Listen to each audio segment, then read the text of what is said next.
আমাদের দেশে ডাবের দাম ডলারে নির্ধারণ করে দেওয়াতে পাশের দেশ থেকে আমাকে পাচার করে আনতে হয়েছে, কিন্তু ডাব তার মূল্যবান পানি নিজের ইচ্ছায় আমাকে পান করতে না দেওয়ায় তার সাথে আমার জোরাজুরি করতে হয়। জোরাজুরির এক পর্যায়ে ডাবটি কান্না করে দেয়। তারপরই বুঝতে পারলাম জোরাজুরি করে কোনো কাজ হবে না, এর চেয়ে বরং কালো পাইপটির সাহায্যে আমি এর মাথায় গর্ত করে নিই। গর্তটি হয়ে গেলে বড় একটি বালতির সাহায্যে ডাবের পেটে থাকা মূল্যবান পানিটুকু আমি বের করে নেই।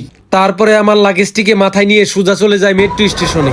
স্টেশনে কিছুক্ষণ দাঁড়িয়ে থাকার পরই আমি দেখতে পেলাম বোয়িং 787 মেট্রোটি আমাকে সিগন্যাল দিচ্ছে। সিগন্যাল পেয়ে আমি মেট্রোতে উঠে বসি। এরপর ড্রাইভারের সাথে বসে মেট্রো কিভাবে চালাতে হয় তা শেখার আপ্রাণ চেষ্টা করলাম। রাস্তায় কোনো গৃহপালিত জীব না থাকার কারণে মেট্রো 320 কিলোমিটার বেগে ছুটছে। বেশ কিছুক্ষণ ড্রাইভারের কার্যবিধি লক্ষ্য করার পর আমি বুঝতে পারলাম যে আমি কখনোই মেট্রো চালাতে পারবো না। হঠাৎই মেট্রোর সামনে দিয়ে দুইটা বুলেট ট্রেন রাস্তা পার হলো।